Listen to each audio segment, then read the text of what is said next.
झारखंड की 31वीं जनजाति के बारे में जो रिलेटेड जो सवाल हो सकते हैं वो सवाल को हम लेकर के आए हैं।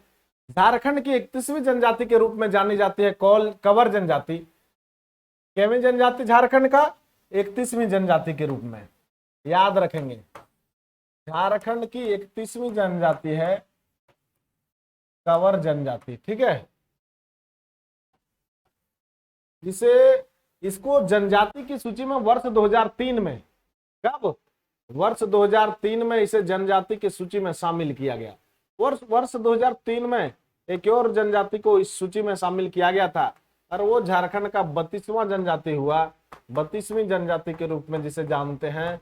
और 32वीं जनजाति वो आपका कौन सा है? तो 32वीं जनजाति के रूप में कौल को जानते हैं, ठीक है, याद रखेंगे। जो झारखंड की 32वीं जनजाति है।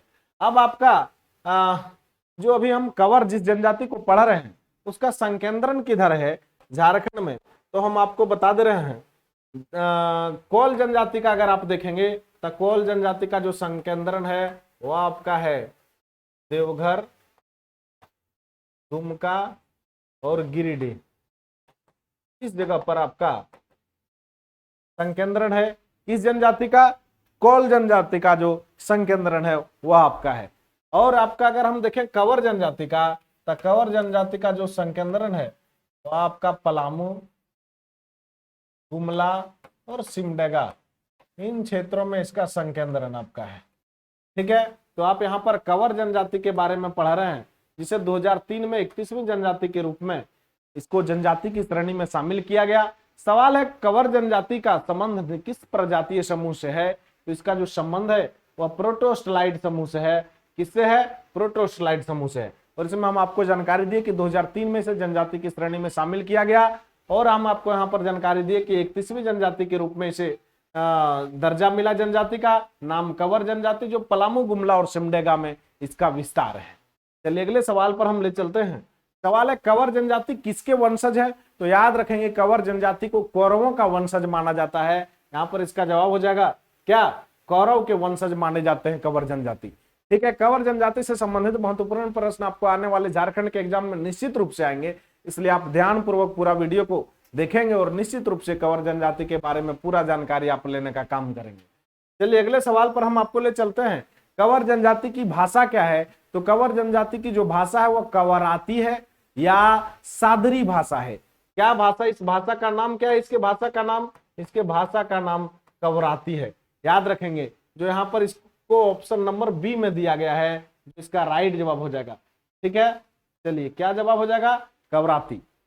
अगला सवाल है कि कंवर जनजाति झारखंड की केवीं जनजाति है? तो मैंने आपको बताया कि झारखंड की 31वीं जनजाति है, जिसे वर्ष 2003 में झारखंड की सूची में इसे शामिल किया गया। और इसे भी वर्ष 2003 में शामिल किया गया 32वीं जनजाति, जो 32वीं जनजाति के रूप में कौल को जानते हैं। चलिए अगले सवाल पर हम आपको ले चलते हैं। सवाल है कंवर जनजाति को किस वर्ष भारत सरकार ने जनजाति की श्रेणी में शामिल किया? तो इसका क्या जवाब हो जाएगा? वर्ष 2003 में। सवाल आ सकते हैं कंवर जनजाति का संकेंद्रण इनमें से किन क्षेत्रों में है? तो झारखंड के गुमला, सिमडेगा, है ना, गुमला, सिमडेगा और पलामू क्षेत्रों में इसका संकेंद्रण है। जो ऑप्शन में आपका पलामू, गुमला और सिमडेगा वही तीनों दिया गया है, इसलिए इसका राइट जवाब हो जाएगा उपरोक्त सभी जगहों पर इसका संकेंद्रण है। चलिए और आपको कंवर जनजाति से संबंधित सवाल आ सकते हैं कि कंवर जनजाति में कितने गोत्र पाए जाते हैं? तो याद रखेंगे कंवर जनजाति में गोत्रों की जो संख्या है वह 7 है। 7 गोत्र कंवर जनजाति में पाए जाते हैं। और कंवर जनजाति के बारे में कौन सा कथन सत्य है? तो इसका समाज पितृसत्तात्मक, पितृवंशी होता है, बिल्कुल सही है। इस समाज का बहिर्विवाही समाज होता है, यानी कि अपने गोत्र से बाहर शादी किया जाता है। कंवर जनजाति में अपने वंश या गोत्र से बाहर विवाह करने को कुटमैती प्रथा कहते हैं, कुटमैती कहते हैं, यानी कुटुंब जोड़ते हैं ना। इस प्रकार से सभी कथन जो दिए गए हैं वह सारे कथन यहाँ पर जो दिख रहे हैं आपको, वह सारे कथन सत्य दिए हैं। चलिए अगले सवाल पर हम आपको ले चलते हैं। और इसमें सबसे जो प्रचलित विवाह है, याद रखेंगे सबसे प्रचलित विवाह, इसमें 4 प्रकार के विवाह का प्रचलन है। कितने विवाह का प्रचलन है? 4 प्रकार के विवाह, 4 प्रकार का प्रचलन है। और उसमें से सबसे प्रचलित विवाह जो है, प्रचलित विवाह, वह आपका क्रय विवाह है, जिसमें क्या है? क्रय विवाह है, जिसमें लड़की को उसके पक्ष को उसका मूल्य देकर के शादी किया जाता है। सबसे प्रचलित विवाह क्रय विवाह है। और इसमें वधु मूल्य को, जो लड़की के पक्ष को लड़का पक्ष द्वारा वधु मूल्य दिया जाता है, उसे इसमें सुकदाम बोला जाता है। क्या बोला जाता है? सुकदाम बोला जाता है। ठीक है, तो यहां पर सवाल था कि कंवर जनजाति में कितने प्रकार के विवाह का प्रचलन है, तो इसका राइट जवाब हो जाएगा क्योंकि 4 विवाह का इसमें प्रचलन है। चलिए अगले सवाल पर आपको ले चलते हैं। कंवर जनजाति में कौन सा विवाह सर्वाधिक प्रचलित है? तो कौन सा विवाह हो जाएगा? क्रय विवाह इसमें सर्वाधिक सबसे अधिक प्रचलित विवाह है। कंवर जनजाति में वधु मूल्य को क्या कहा जाता है? तो वधु मूल्य को इसमें सुकदाम बोला जाता है। क्या कहा जाता है? वधु मूल्य को सुकदाम बोला जाता है। और सवाल है, कंवर जनजाति में वधु मूल्य के रूप में नगद के अतिरिक्त अगर 10 खंडी चावल दिया जाता है तो उसको क्या कहा जाता है? तो याद रखेंगे, उसको सुकदाम नहीं, उसको सुकमोल बोला जाता है। क्या बोला जाता है? सुकमोल। जब के साथ साथ वधु मूल्य के साथ नगद के साथ 10 खंडी चावल भी दिया जाए तो उसे सुकमोल बोला जाता है। चलिए अगले सवाल पर आते हैं। सवाल है कि कंवर जनजाति के पंचायत के प्रधान को क्या कहा जाता है? देखिए यहाँ पंचायत के प्रधान पूछा गया है, तो पंचायत के प्रधान इसमें सयान कहलाते हैं। पंचायत के प्रधान इस जनजाति में क्या कहलाते हैं? पंचायत के प्रधान जो होते हैं वह सयान कहलाते हैं। ठीक है, और इसमें ग्राम देवता जो होता है वह खूंट देवता कहलाता है। इसका ग्राम देवता जो होते हैं वह खूंट देवता कहलाते हैं, याद रखेंगे।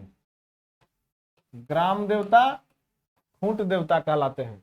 और इसका जो पुजारी होता है गांव का वह बैगा कहलाता है। क्या कहलाता है? बैगा। चलिए ये सारे जवाब को आप निश्चित रूप से याद रखेंगे। ठीक है, चलिए अगले सवाल पर हम आपको ले चलते हैं। बैगा कहलाता है और इसको पाहन भी कहते हैं। क्या कहते हैं? पाहन भी। सवाल है कि कंवर जनजाति के ग्राम पंचायत का संचालन कौन करता है? तो ग्राम पंचायत का जो संचालन करता है उसे इसमें पाहन या पटेल भी बोला जाता है। इसका जब पाहन नहीं, इसका पटेल हो जाएगा। चलिए अगले सवाल पर हम ले चलते हैं। कंवर जनजाति का प्रमुख पेशा क्या है? तो कंवर जनजाति जो है उनका प्रमुख पेशा जो है वह कृषि कार्य है। सवाल आ सकते हैं, कंवर जनजाति के बारे में इनमें से कौन सा कथन सत्य है? ये लोग सरना धर्मावलंबी होते हैं। बिल्कुल होते हैं। और इनके सर्वोच्च देवता भगवान है जो सूर्य के प्रतिरूप हैं। इस प्रकार से इसका जो दोनों कथन दिया गया है वे दोनों कथन यहाँ पर सत्य हो जाएंगे। कंवर जनजाति के ग्राम देवता को क्या कहा जाता है? तो मैंने आपको बताया कि कंवर जनजाति के जो ग्राम देवता होते हैं उन्हें खूंट देवता के रूप में जाना जाता है। तो इसका जवाब यहाँ पर ऑप्शन नंबर 1 खूंट देवता हो जाएगा। सवाल आ सकता है, कंवर जनजाति के गांव के पुजारी को क्या कहा जा सकता है, क्या कहा जाता है? ये आपको झारखंड के एग्जाम में निश्चित रूप से आ सकते हैं सवाल, इसलिए आप इसको बिल्कुल याद करने का काम करेंगे। तो इसको मैंने आपको बताया कि पाहन या बैगा कहा जाता है जो गांव के पुजारी होते हैं। ये सारे सवाल आपको झारखंड के एग्जाम में आ सकते हैं, इसलिए आप पूरे वीडियो को ध्यानपूर्वक देखेंगे और अंत में आप इसको लाइक करेंगे, कमेंट करेंगे और जो सब्सक्राइब नहीं किए हैं, जो नए देख रहे हैं वीडियो को, वो सब्सक्राइब भी कर देंगे। चलिए इसी शुभकामनाओं के साथ बहुत बहुत धन्यवाद।